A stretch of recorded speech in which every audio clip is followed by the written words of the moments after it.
rational exponent, paano gawing radical, at paano i-simplify. Okay, so ngayon naman ay pang grade 9 naman ang tatalakayin natin at ang map na target natin ay eto. So the learner simplifies expression with the rational exponent. So mamaya malalaman natin yung rational exponent na yan. And then writes expression with the rational exponent as radical and vice versa. So ibig sabihin, kapag ang expression ay with the rational exponent, pwede natin siyang maisulat as radical at pwede nating radical to expression with the rational exponent. Okay, so dito ay may dalawa tayong klase. We have the radical expression and then expression with the rational exponent. So pag sinabi nating rational exponent, so ibig sabihin, yung exponent niya ay in a form of ratio. So fraction. Ayan. So tignan nyo to. So x raised to 1 over n. So x raised to 1 over n. So, ang exponent natin ay fraction. So, that is rational. Okay, rational.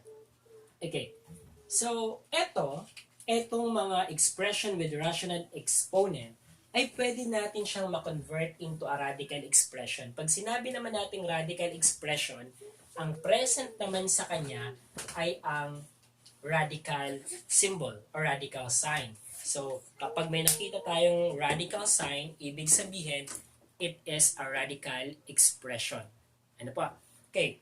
So, yan yung isa sa titignan natin. Okay. So, paano ba natin ito itra-transform sa ganito? Kasi dito, ang nth root of x natin is equal to x raised to 1 over n. So, tignan ninyong mabuti. Okay. So dito, this is our n. So the nth root, that is the what we so called index. And then, ang x natin na radicand, nasa loob ng radical, so under the radical. So kung titignan natin, anong exponent nito? Ang exponent nito guys ay 1. Since walang nakalagay, it is understood na meron siyang 1 na exponent. Ayan, so pwede nating lagyan para hindi tayo ma-confuse. Pwede rin naman na kung alam na natin or master na natin to, pwedeng huwag nang lagyan ng 1. Okay. So, anong nangyari? Yung n natin, yung denominator dito, naging index. Yung exponent ng ating radicand ay yung numerator naman sa ating rational exponent natin. Ayan. So, tignan natin etong 100 raised to 1 half. Okay. So, etong 100 raised to 1 half, so, paano natin siya i-convert? So, ibig sabihin, okay, magiging siyang, so, eto, ang index natin ay 2. And then, nasa loob ng radicand ang 100. Ang exponent ay 1. So, magiging ganito na siya. Or, pag sinimplify natin, just square root of 100. It is understood kasi guys, na kapag walang index na nakalagay, ibig sabihin, ang index niya ay 2. So, which is square root. So, square root of 100. Okay. Ito pag sinimplify natin yan, ang magiging sagot ay positive 10 or negative 10. So, bakit positive 10 or negative 10? Kasi, kapag minultiply natin ang 10 sa kanyang sarili, so 10 times 10, that is 100. Ganun din ang negative 10. Negative 10 times negative 10 is also positive 100. Kaya ang sagot dito ay positive 10 or negative 10. But the principal root ay yung positive lamang. Pag pinag-usapan ng principal root. Ayan. Okay, next naman tayo. So, here we have, so pag kinonvert natin siya, so, 3 ang denominator. So, we have the cube root. So, dito ang index naman ay 3. So, cube root na ang tawag sa kanya. So, the cube root of 27. Ang exponent ng 27 ay 1. Pero pwede nang tanggalin yan. Okay, so since ito ay cube root naman, mag-iisip tayo ng number na kapag minultiply sa kanyang sarili, ng 3 beses ay equal kay 27. So, anong number kaya yun? Kapag 1 ay 1 times 1 times 1, 1 pa rin. Pag 2, 2 times 2, 4 times 2, 8. Pag 3, 3 times 3, 9 times 3, 27. So, ibig sabihin, we have 3. Okay.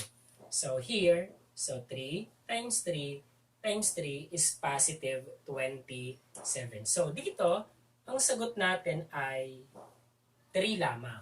So, kapag sinimplify natin ang cube root of 27, that is only 3. Pwede ba ang negative 3? Pag negative 3 times negative 3, positive 3 times negative 3, negative 27. So, ibig sabihin, hindi pwede ang negative 3. So, positive 3 lang ang simplified answer ng cube root of 27 or ng ating 27 raised to 1/3.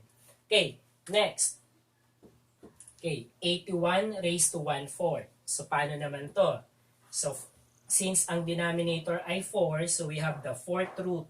Okay, so 4th root tayo. And then, 81, ang exponent ay 1. Ayan. So, pwede na rin tanggalin. Ayan.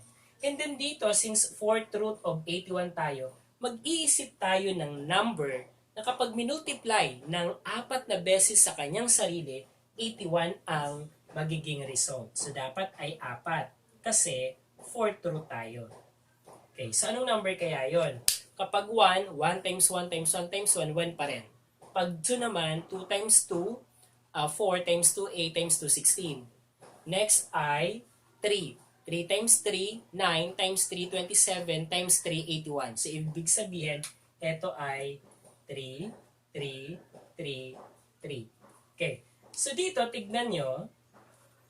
So, ang sagot natin ay 3. Kasi 3 times 3 times 3 times 3 is equal to 81. What about ang negative? So, negative 3 times negative 3 times negative 3 times negative 3. So, negative times negative, positive times negative, negative times negative, magiging positive. So, ibig sabihin, positive 3 or negative 3. So, mapapansin mo guys na kapag even number, so ito na ang index. Kapag even number ang index natin, pwede na positive, negative ang sagot. So, positive or negative ang sagot. Pero kapag odd number naman, so 3, 5, ang magiging sagot lamang natin ay isa lang. So it's either positive or negative. So titignan natin. Ano po? So ayan, nakapag-simplify tayo ng expression with rational exponent rather, at nakapagsulat din tayo ng expression with rational exponent as radicals and vice versa. So tingnan natin ang susunod pa example kasi ito ay simple pa lang. So what about yung mga medyo challenging problem natin? Okay, so ngayon naman ay tignan natin itong mga medyo challenging problem with regards to our writing expression with rational exponent as radicals and vice versa. So here we have the expression with the rational exponent. So x raised to 1 over n.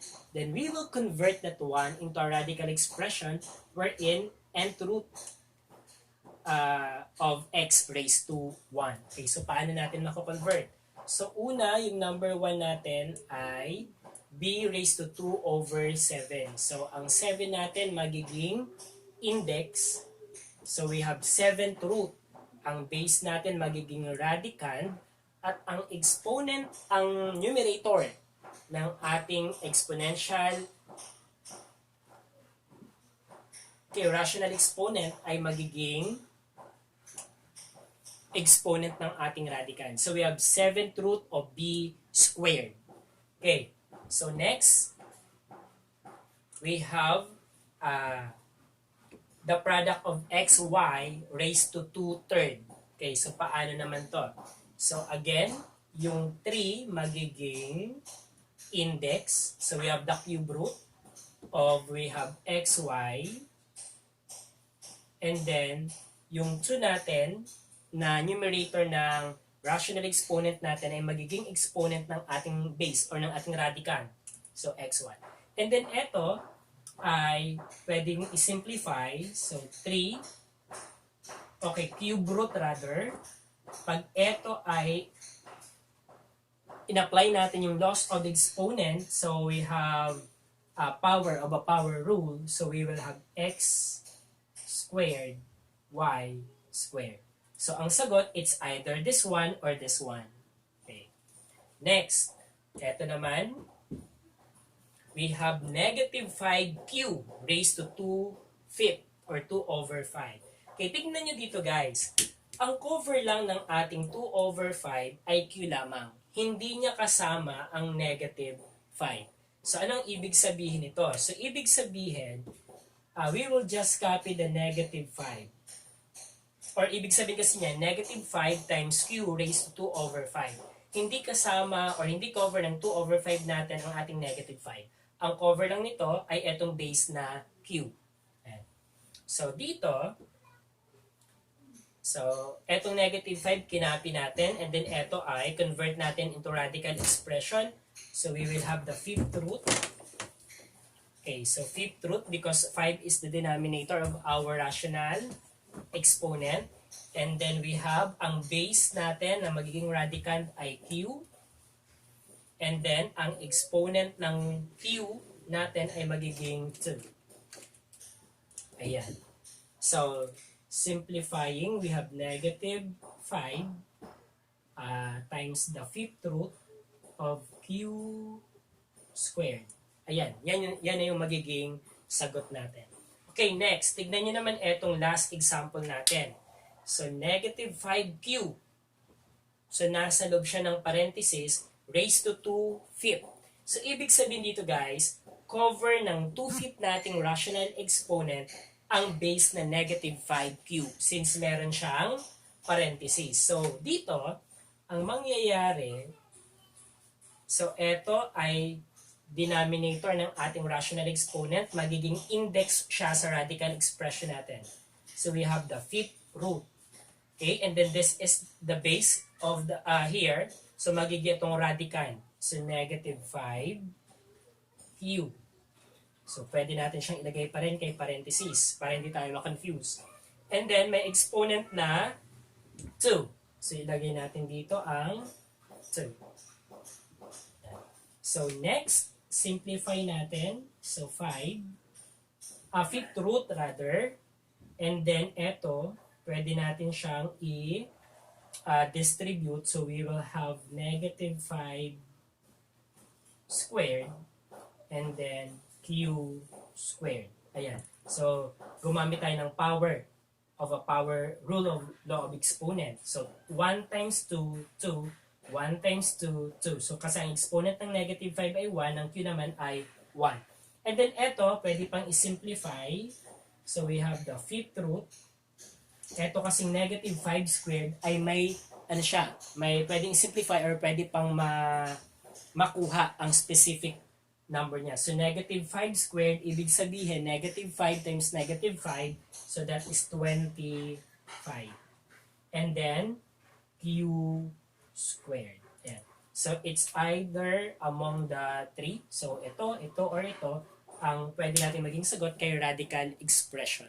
This activity naman, the given are radical expression, and then we will convert or write this radical expression to expression with rational exponent or the exponential form.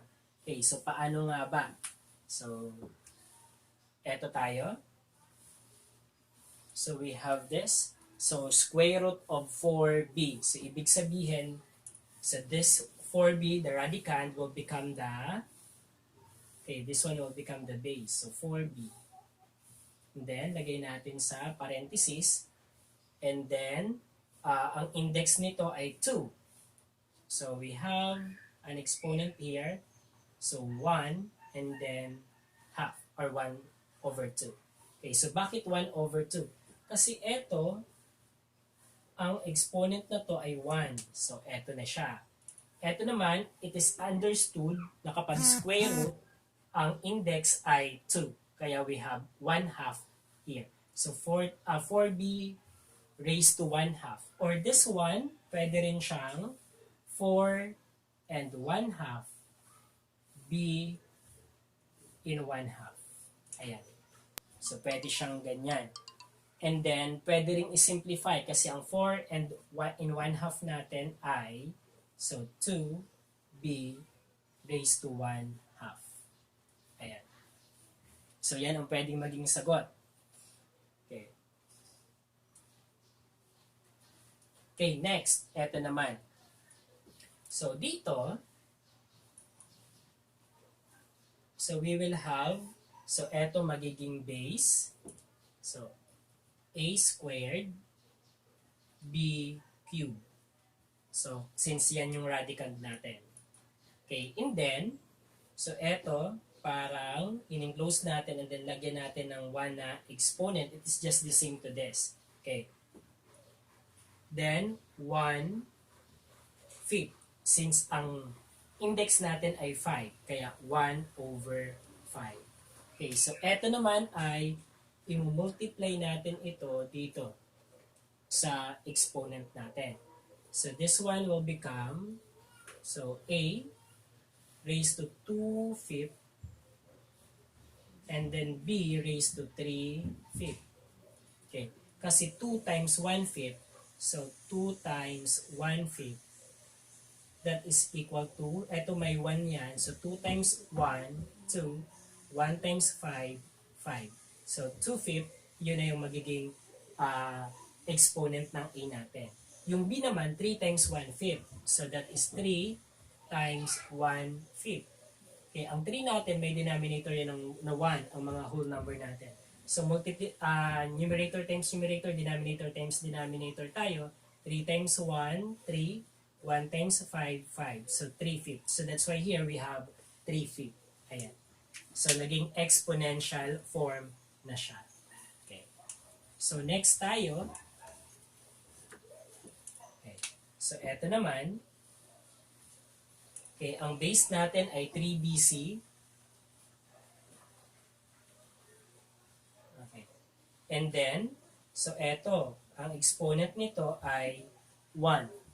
Okay, so we will have 1 over, ang index ay 3, so 1/3.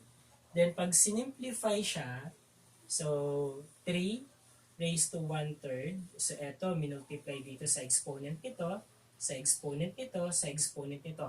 Exponent na to ay 1, 1, and 1. So 1 times 1/3 is 1/3.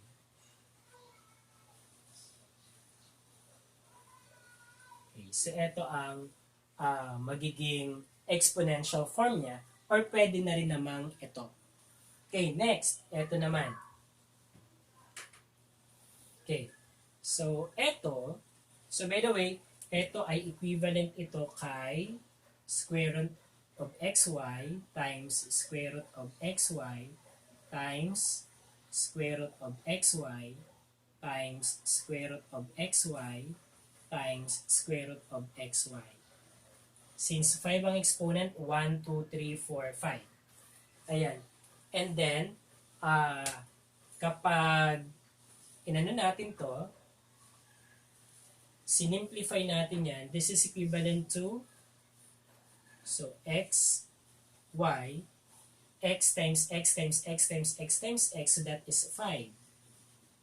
Y times y times y times y times y, that is also y to the 5th power. So this is, okay, eto equivalent dito, at equivalent din siya kay, okay, x, y, okay, to the 5th power.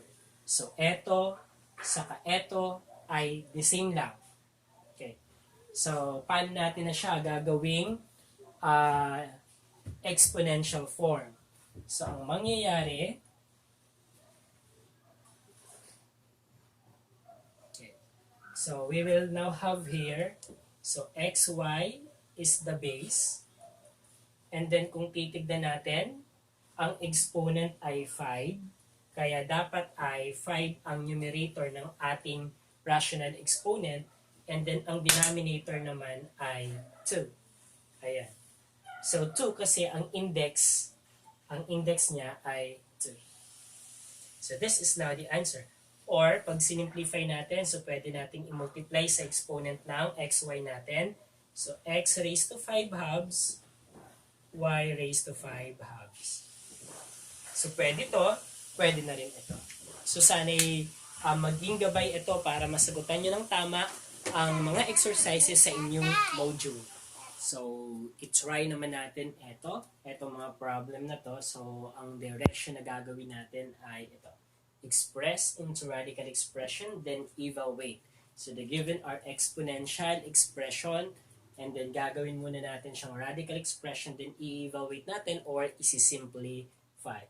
So, paano kapag meron tayong 25 raised to 3 halves? So, paano to? So, kukunin muna natin ang radical expression niya. So, this is equivalent to 25. Okay. So, the square root of 25 raised to the third power. So, ganyan siya. So, eto, ibig sabihin, this is equivalent to 25 times 25 times 25. Kasi tatlo. So, 25, 25, 25. Okay. The next ay, square root ng 25 ay 5. Square root ng 25 ay 5. Square root ng 25 ay 5. Okay. So, yan. So, na-extract na natin, wala na siya sa radical kasi na-simplify na natin. Square root ng 25, 5. Another square root ng 25 ay 5. Square root ng 25 ay 5. Then 5 times 5 times 5. So 5 times 5 is 25 times 5. That is 125. So the final answer there is 125. Yung number 2 naman tayo. So okay na tayo dito. So, buburahin ko na. So, ang next natin ay ito. 16 over 36 raised to 5 halves. So, ibig sabihin, so since ang denominator ng rational exponent natin ay 2, so that is square root of 16 over 36. And then, ang exponent ng ating radical na to ay etong 5 na to. Okay, so we will have here 5. Okay, so ito naman, this is equivalent to, okay, so square root of 16 over 36 times 16 over 36 times 16 over 36 times 16 over 36 times 16 over 36. So, 1, 2, 3, 4, 5 since the exponent is 5. And then, kung titignan natin, pag sinimplify natin yan, square root ng 16 over 36. So, square root ng 16 ay 4. Ng 36 ay 6.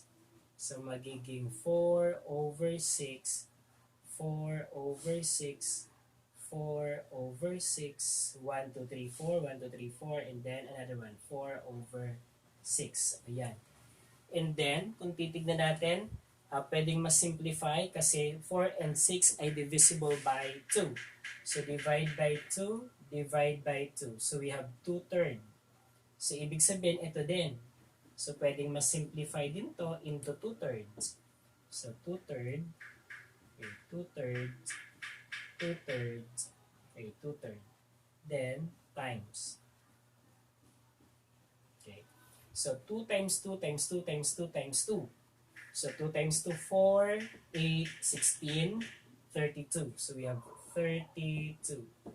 Then, 3 times 3, 9 times 3, 27 times 3, 81. 81 times 3. So, we have 3, 24. Okay, 243. So, eto na ang magiging final answer natin. 32 over 243. Ayan. Okay, next naman tayo kay 256 raised to 1 half. Okay, so buburahin ko na ito Okay.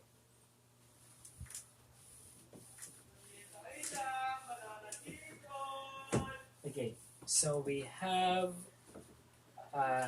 256 raised to 1 half. So kung titignan nyo, walang parenthesis, pero pwede rin siyang may parenthesis. Pareho lang ang magiging sagot kasi positive naman siya. We need to be careful kapag negative. And So here we have, so this is equivalent to square root of 256. So ang index natin ay 2. So it is understood na ang square root, ang index niya ay 2. Ang exponent ay 1. So 1 lang. So okay na siya. Okay, so here, we will just get the square root of 256. So anong number ang kapag minultiply sa kanyang sarili ay 256 ang kalalabasan. So ano kaya yan? So try natin, mag-approximate tayo. So kung 20 times to, kung 10 times 10, 100. No? Okay, 15 times 15. Okay, pag 15 times 15 tayo, 5 times 5, 25, 2, 1, 5, 6, 7, then 5, 1. Okay, so we have 5, 12, so 225. Okay, kulang pa. Gawin natin 16. 16 times 16. 6 times 6, 36. 1 times 6, 6, 7, 8, 9. Then we have 6, 1. So we have 6, we have 15, we have 256. So nakuha natin. So ibig sabihin, ito ay 16. So this is equivalent to 16. Ayan. So ang 256 raised to 1 half natin, that is equivalent to a radical expression square root of 256, and square root of 256 is positive 16. So that's the principal root. Okay, next, 196 raised to 3 halves. So paano naman kaya ito? Okay, okay na tayo dito. Burahin ko muna to ha. Okay, so dito naman, so this is, so index ay 2, so 196, and then raised to the third power. So ibig sabihin nito ay 196 times 196 times 196. Kasi may exponent siyang tatlo. Okay, then let us get, meron perfect square ba ang 196? So ang titignan natin dito, so 100 ay, so kapag 15 times 15, 225, 196 lang to. So let's say, ang 12 natin, so burahin ko muna ito.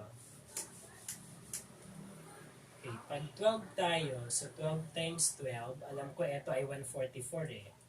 So 144 to, so kulang pa. So let's make it 13 times 13.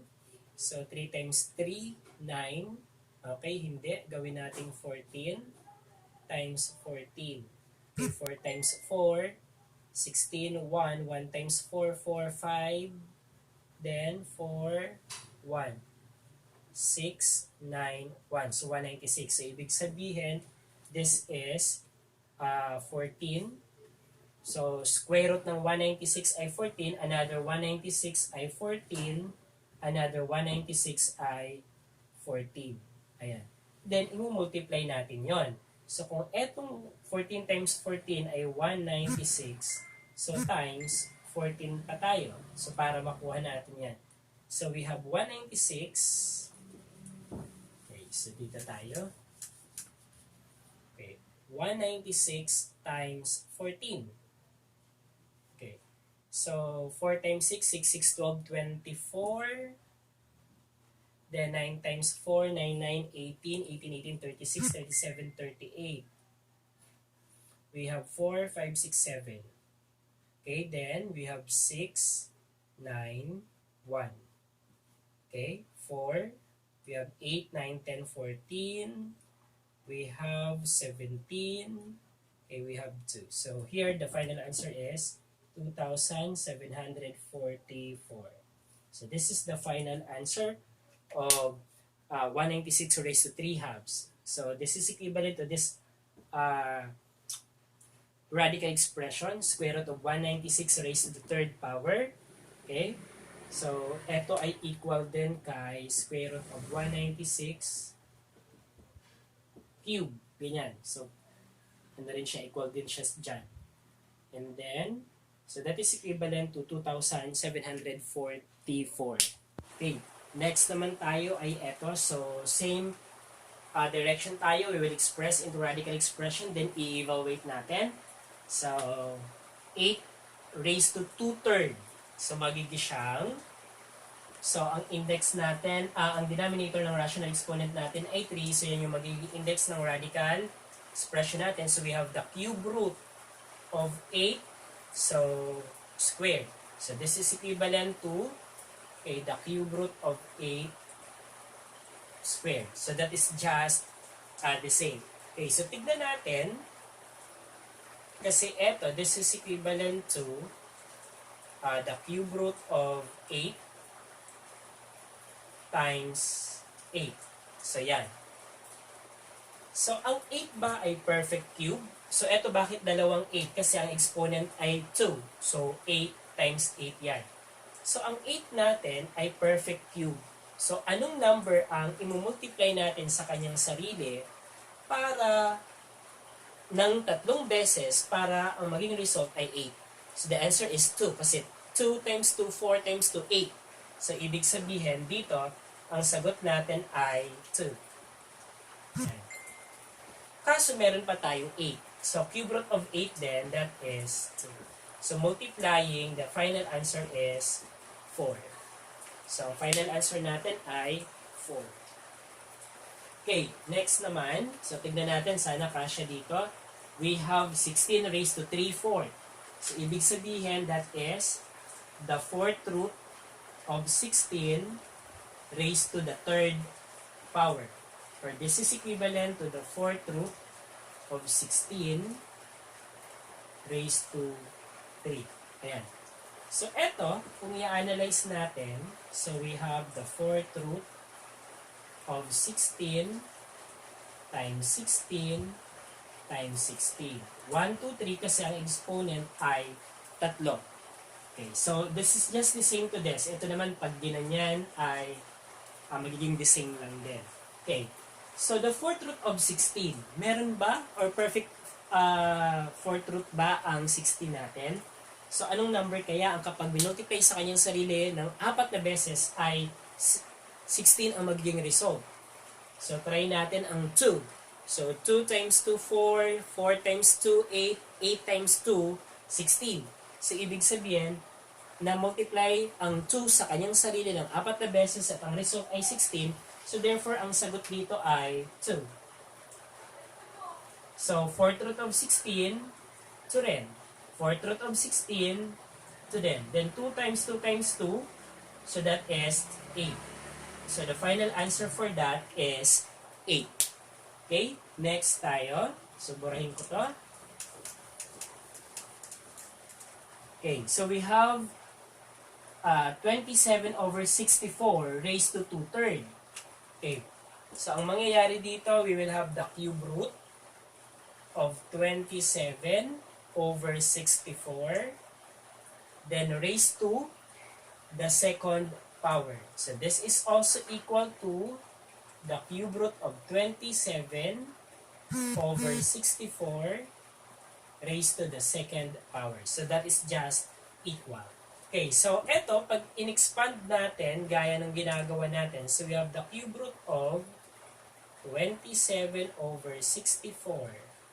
So, isa, since ang exponent ay 2, so, i-multiply natin sa kanyang sarili. So, 1, 2. So, exponent ay 2. Okay, next ay, ang 27 ba ay perfect cube? Ang 64 ba ay perfect cube? Anong number kaya ang kapag minultiply sa kanyang sarili ng 3 beses, 27 ang magiging result, 64 ang magiging result. Okay, 27, I think that is 3. So, 3 times 3, 9. 9 times 3, so 9 times 3 ay 27. So, ibig sabihin dito we have 3. Okay, what about kay 64? So, try natin ang 4. So, 4 times 4, 16. So, this is 16 times 4. So, 6, 6, 12, 24. Okay, then 4, 5, 6. So, 64. So, ibig sabihin dito ay 4. Okay. And then, cube root ng 27 over 64 is 3/4. Eh, may isa pa. So, cube root of 27 over 64 ay 3/4 din. Then, simplify mo yan or i-multiply mo yan. So, 3 times 3, 9, 4 times 4, 16. So, the final answer is 9 over 60. Last two problems tayo. So, paano natin isosolve? So, still the same. Express into radical expression, then evaluate. But the problem here is, we have a negative rational exponent. So, negative rational exponent. So, paano gagawin to? So, una, we will apply the laws of exponent na kung saan kapag negative ang exponent, we will get the reciprocal. So, we have 1 over 100 raised to 1/2. So, naging positive na yung exponent natin. Pagkatapos niyan, we will now change this denominator into radical expression. So, this is equivalent to square root of 100. And then, square root of 100 is equal to 10. So, we have 1 over 10. So, the final answer is 1 over 10. Okay, next, we have 27 raised to negative 2/3. So, paano naman to? So, una, so 1 over 27 raised to positive 2/3. So, kinuha muna natin yung reciprocal niya. And then next ay, convert natin ito or express natin into radical. So, this is cube root of 27, okay, squared. Okay, so yan. And then, 1 over, so we have the cube root of, since the exponent is 2, we have 27 times 27. And then, 1 over, so cube root ng 27, anong number ang kapag binultiply sa kanyang sarili ng 3 beses, ay 27 na magiging result. So that is 3. So 3 times 3, 9 times 3, 27. So therefore, here we have 3. Kaso dalawa, 27 and 27. So kukunin din natin ang cube root no, and that is also 3. And then, simplifying, we have 1 over 3 times 3, 9. So the final answer is 1 over 9. So sana'y nasusundan ito at sana'y makuha ninyo ang sasagutan ninyo sa module na meron kayo. Subscribe for more Math Gabay learning and video lessons. It's